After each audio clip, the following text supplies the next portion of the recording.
We would like to invite our honorable speaker, Mr. Emad. Thank you, Ahir. First of all, good morning and happy to meet with you over the Zoom. And hopefully we share some or exchange some information that's really beneficial for the audience as well as for the participants. The subject that I'm going to talk about today is the Kuwaitization in private sector in general and definitely in specific for National Bank of Kuwait. Now, from let's say low point of view, we are required to reach 70% of our total population to be Kuwaiti. However, National Bank of Kuwait believes that this is a national role that should go beyond rules and regulation been imposed through the government authority or even the regulator. And we do believe, as the MBK is one of the major players in the private sector in Kuwait, we think that we have a moral role to create more opportunity for Kuwaiti graduates, for Kuwaiti that really think themselves willing to join the private sector, knowing that, let's say, the inherited culture that we have in our society mind, that the private sector is not a bit stable like the government, which is a point that it is easily can be challenged. Being myself, I have a part of my professional life with government and the other part, which is now with private sector. The challenges that we face from Kuwaitization perspective actually sits on a clear foundation from my point of view that we, or actually we would like to see a genuine solution for it. The first foundation is to have a proper review on our educational systems. We have a huge gap between what the educational system produce and what does the private sector or market requires from skill set, from knowledge, from competencies that we would like to see in our job seekers or new joiners for the private sector.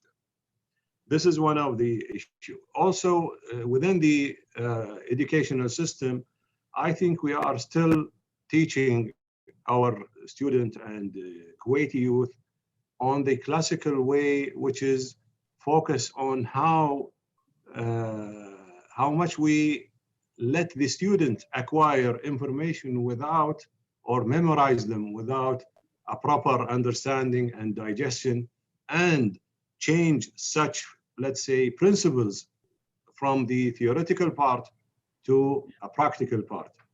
And actually, this is where we faced it in MBK. At a certain stages in the past, let's say 10 or 15 years, we found out that there is a huge attrition rate among Kuwaiti in the first 2 to 3 years. And we try to deep down to really examine the reason behind the that type of attrition rates. And we found out that there is plenty of our people who leave MBK.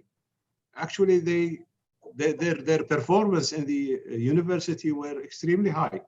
Some of them are on 3.4, 3 point out of 4, or even 4 point out of 4. So let's say the theoretical knowledge is not an issue. The issue was how to bridge that theoretical knowledge to implement it in a practical world or professional world.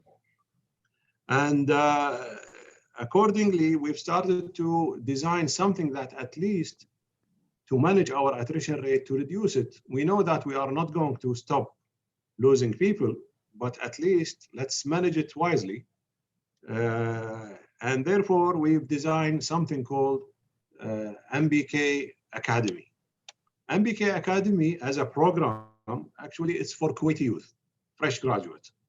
And the program were actually gone through several changes and several enhancements based on the feedback of the participant themselves, because in order to change anything or any initiative that you are really serious about it, you need to listen to the beneficiaries, you need to listen the views of the participants in order to get what went well and what went wrong. So the program starts in the initial phases for a period of 1.5 years. Then it's been shrunk to 9 months until we reach the final, let's say, stage, which is it's about almost 4 months, condensed program that allow people to shift their theoretical knowledge to the professional world and environment. And with that, we start to notice that the attrition rate among those segment of people start to be reduced.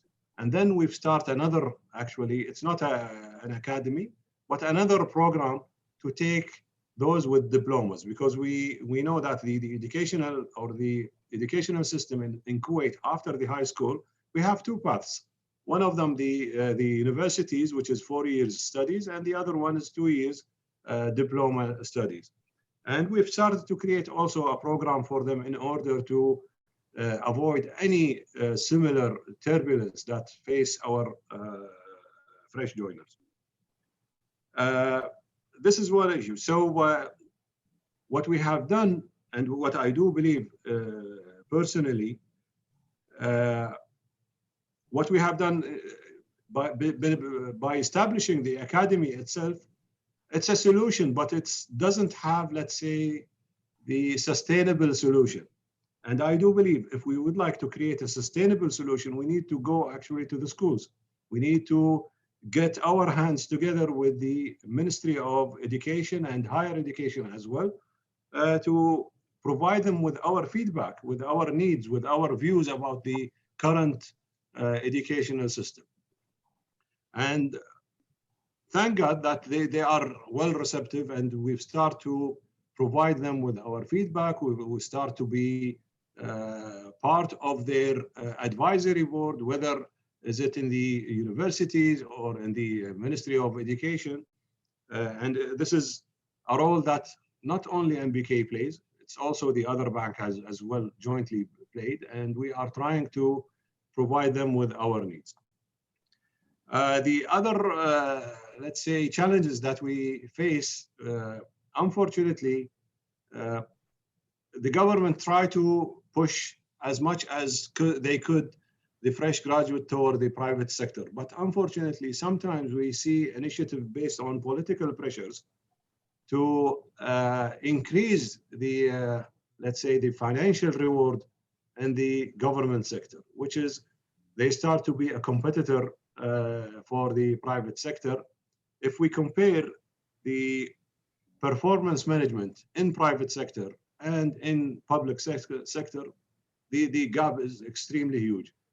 The private sector, it's a productive-based knowledge environment, and we really have an excellent, I can claim that we have an excellent performance management systems, while the government, it's more lenient, more relaxing environment that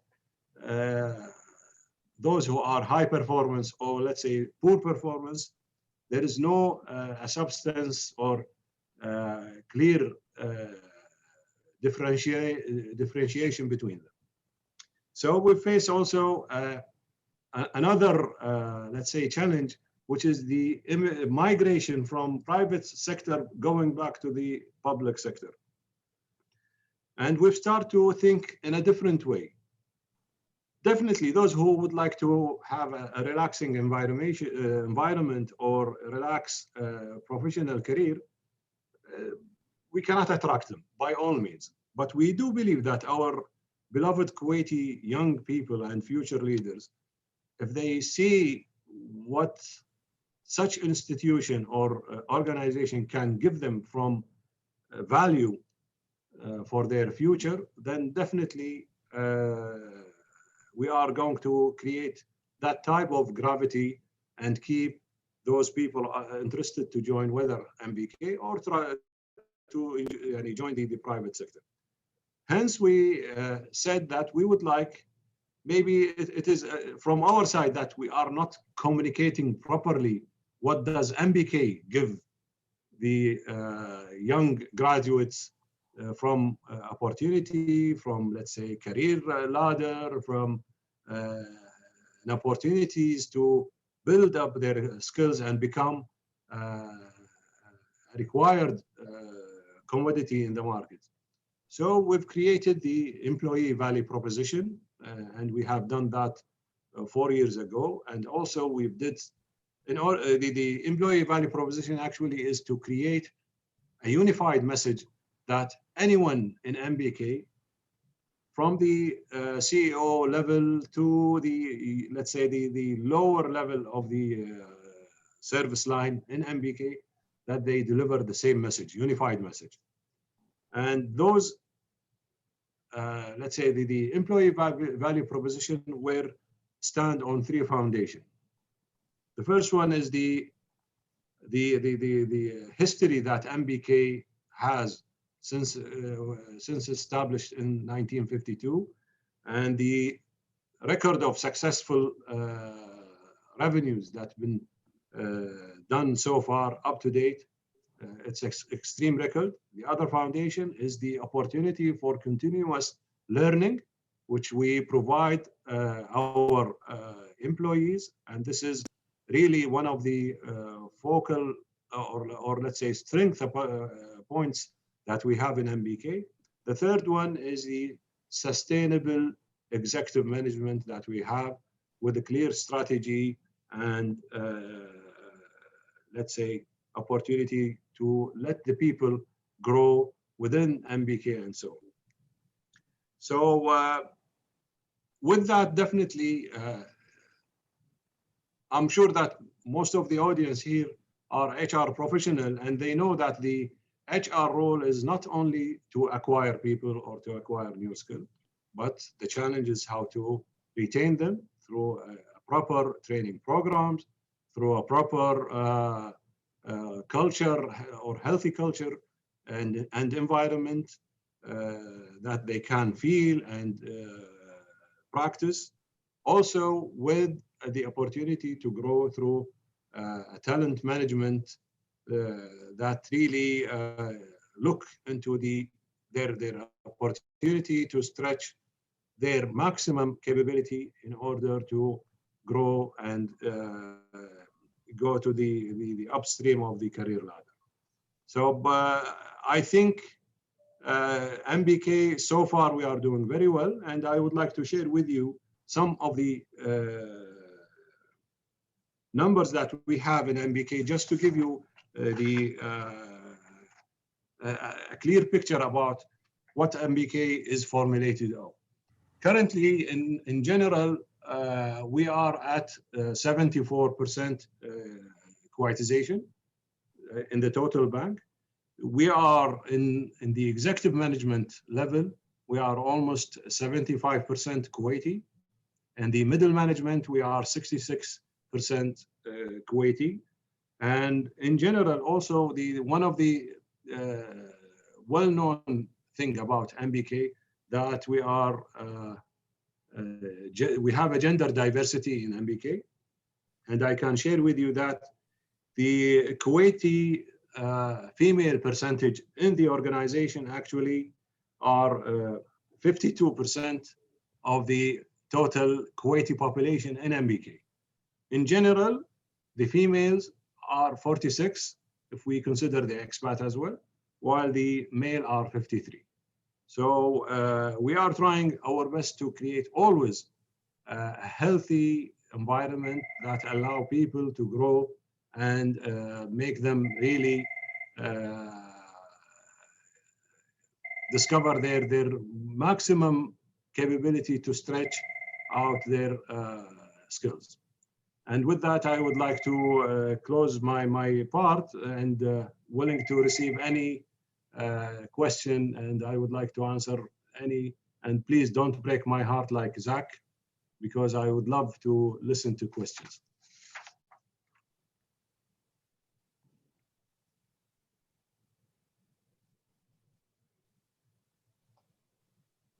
Can I go ahead? Yes, please. Emad, I don't want to break your heart as much as you didn't break my heart. So we're on the equal footing. I'm happy to know that MBK has done a fantastic job and created an academy. Having an academy itself allows the people to be developed in-house according to the requirement for what the bank is looking forward in terms of the career path and career laddering and up to the succession planning as well. So that's a fantastic thing to know. What I wanted to ask you, with the population growth, now the population is growing faster than every day. The number of new people are coming into job stream a lot higher than what it used to be before. Now NBK, despite the fact they have done a fantastic job and as a major financial institution, you can create a certain number of jobs according to your OD, according to organization design. So and at the same time, automation is also become a major challenge for reducing the manpower. I'm talking about artificial intelligence automation, such as automated tailor machine. So the number of jobs have been reduced in many ways, if you look at it as against what it used to be. So how do you feel that will allow the young people of Kuwait, the young graduates coming out from high school or coming out from university, let that be university within Kuwait or let that be university outside Kuwait? What do you think about accommodating that number of people and looking for a job? What is your suggestion, Emad? Yeah. See, thank you for the question. It's really a genuine question for the time being. Actually, for the last 2 years, Zach, we've started to introduce the RPA, which is robotics in MBK. And the robotics target or strategy is to reduce the time going around some, let's say, reactions or solution for the clients. And that also would help us to be more efficient, less human error, and effective in a way when we present services or even in the back offices operations. And that sometimes maybe shed light on job security, because when you automate processes, most of the people think that we are going to red or lay off people. Actually, it's to the contrary. What we adopt is to, as much as we could, introduce the artificial intelligence or RPA in order to enhance our capabilities and response time, while mobilizing current skills by uplifting their capabilities and willingness to go for more difficult actually roles, and start to give them the right and proper training for that era. Digital is one of the key strategy initiative that we've already kicked off 2 years ago. And today, MBK actually managed to transfer at least 40 to 50% of the, let's say, branches operations that the client in the past requires to be physically in the branch. They can do it through mobile app or online. So this is one of the things that really keen to do, and gear our staff as well to shift their mind from the classical way to become more digital savvy and help us to grow in that direction. One of the things that also we are sharing our views with the universities actually how to accommodate the digital thinking or design, let's say design thinking approach in their curriculum. And that would help us definitely to provide us at least with the right calibers in order to train them later on. One of the things that we doing, Zach, as you just said, mentioned correctly, at the end we are limited with the opportunity to create for the Kuwaiti youth. So we've tried also from, let's say, a social responsibility point of view to support a program in Kuwait called Tamakkan.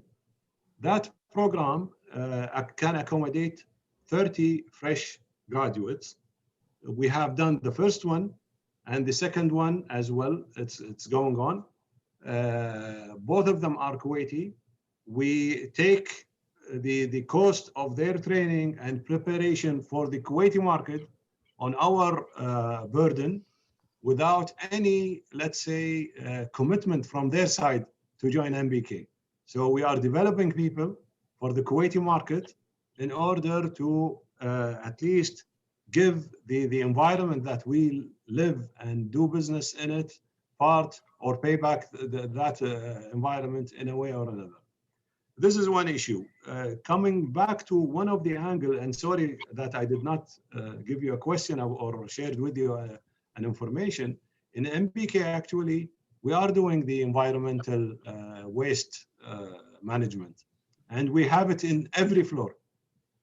And actually, the building that we are in now, it's environment friendly, green building, and it's one with the global prizes just before we opening the building. So I think part of being a private sector, we would like also to support the environmental initiative. I hope that I answered your question, Zach. You did very well, Mr. Emad. The other thing is also, if I may add further to what you just said, the banks are also introduced ESG as a financial portfolio, as an investment portfolio. So there is a big shift towards the environmental social governance, either by banking industry or otherwise. So yes, thank you very much, Mr. Ahmad. Thank you, sir. Pleasure. Any question?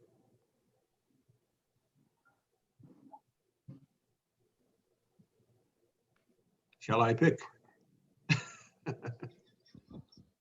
I'm going to ask you one more question, if I may. Go ahead, please.